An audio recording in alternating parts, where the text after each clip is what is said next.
Bismillahirrahmanirrahim. Assalamualaikum warahmatullahi wabarakatuh.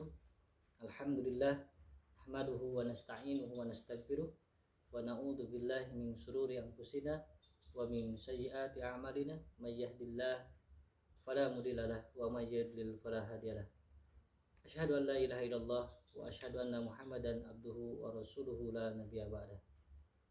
Teman-teman yang dirahmati Allah Subhanahu wa taala, alhamdulillah pada kesempatan yang berbahagia ini insyaallah saya akan memaparkan materi kultum birrul walidain atau berbakti kepada kedua orang tua untuk pengganti tugas mata kuliah Quran Hadis.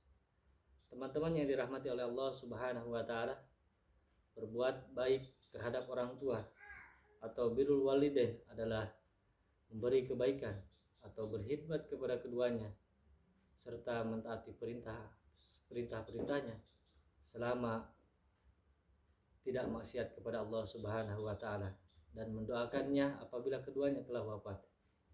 Ibu bapak kita sebagai orang tua yang selayaknya mendapat kebaikan dan penghormatan dari anak-anaknya. Islam sangat perhatian mengenai masalah ini sebagaimana sangat jelas dijelaskan di dalam Al-Qur'an surah Luqman ayat 14. A'udzubillahi minasyaitonir rajim. Wa wasainal insana biwalidayhi hamalathu ummuhu wahnan ala wahni wa fisaluhu fi amain. Dan kami perintahkan kepadamu manusia berbuat baik, dan kami perintahkan kepada manusia untuk berbuat baik kepada kedua orang tuanya. Ibunya telah mengandungnya dalam keadaan lelah dan bertambah-tambah dan menyapihnya kurang lebih 2 tahun. Maka dari itu bersyukurlah kepadaku dan kepada kedua orang tuamu, hanya kepadaku sajalah tempat kamu kembali.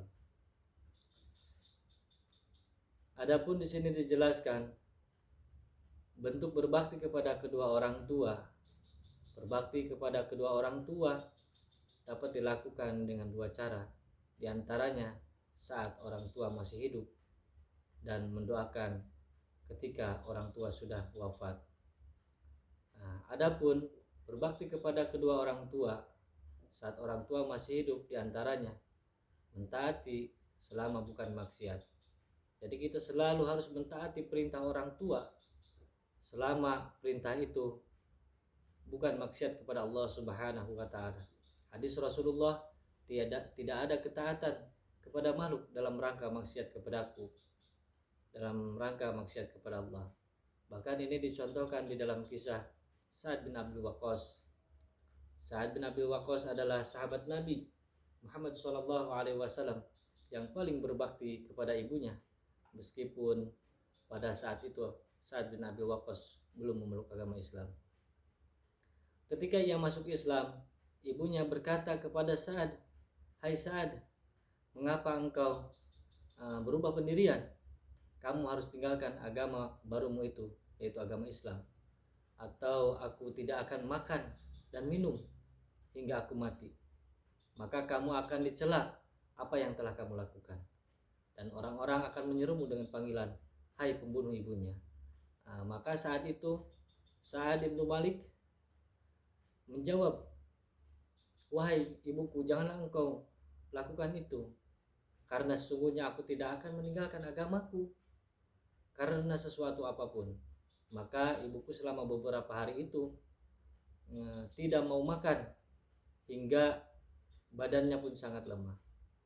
Dan Sa'ad kemudian berkata lagi kepada ibunya, "Wahai ibuku, perlu engkau ketahui, demi Allah seandainya engkau memiliki 100 jiwa lalu satu persatu meninggalkan tubuhmu, niscaya aku tidak akan meninggalkan agamaku karena sesuatu apapun.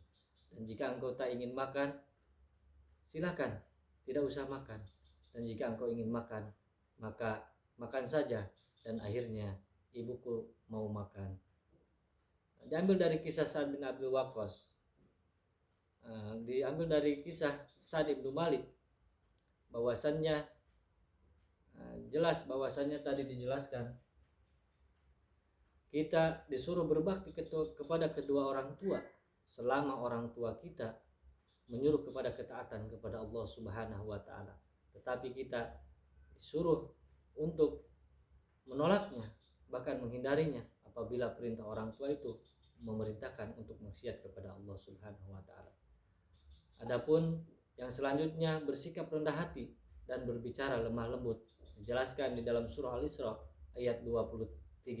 A'udzubillahi minasyaitonirrajim. Wa qadara rabbuka alla ta'budu illa iyyah wa bil walidaini ihsana imma yablugha indakal kibara ahadahuma aw kilahuma fala taqul lahumā uff wa la tanharhumā wa qul lahumā qawlan karīmā. Dan Tuhanmu telah memerintahkan agar kamu jangan menyembah selain Dia, hendaknya berbuat baik kepada ibu bapa.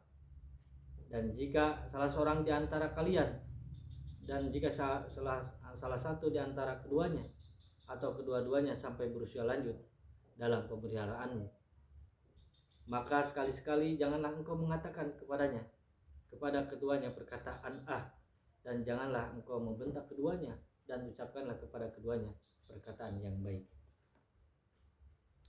Adapun di sini juga dijelaskan di dalam ayat selanjutnya untuk memohon ampun baginya kepada Allah Subhanahu wa taala, memohon ampun baginya kepada Allah, dan mendoakan di dalam surah Al-Isra ayat 24. Wahfid lahuma jannaha dulli minar rahmah wa qur rabbirhamhuma kama rabbayani shaghir.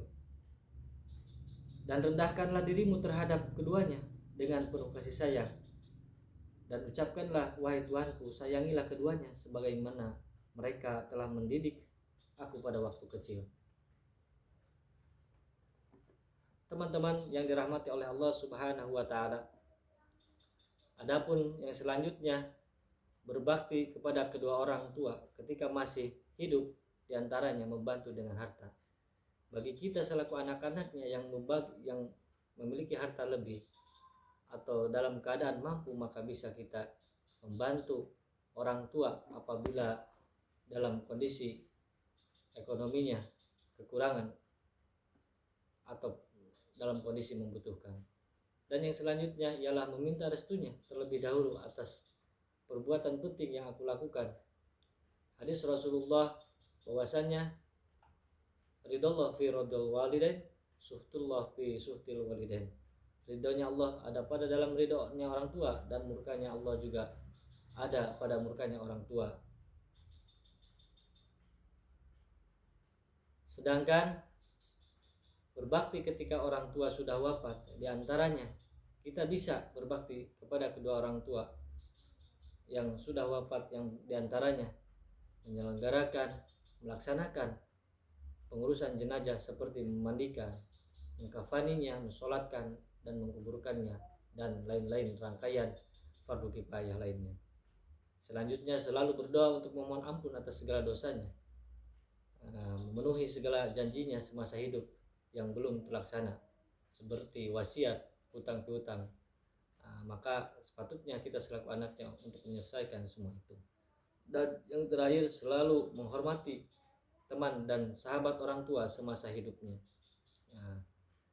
Kita memberikan atau contoh Rasulullah SAW bersabda, seorang laki-laki dari golongan Ansor mendatangi Rasulullah lalu bertanya, apakah yang tinggal bagiku untuk dapat berbuat baik terhadap ibu bapakku setelah mereka meninggal ya Rasulullah? Maka Rasulullah menjawab, ada 4 macam yang dapat kamu lakukan, yaitu mensolatkannya, memohonkan ampun atas segala dosanya, melaksanakan, memenuhi janji-janjinya, dan juga menghormati teman dan sahabatnya. Hadis riwayat Muslim. Mungkin itu yang bisa saya sampaikan, kurang lebihnya mohon maaf. Wabillahi taufiq wal hidayah. Wassalamualaikum warahmatullahi wabarakatuh.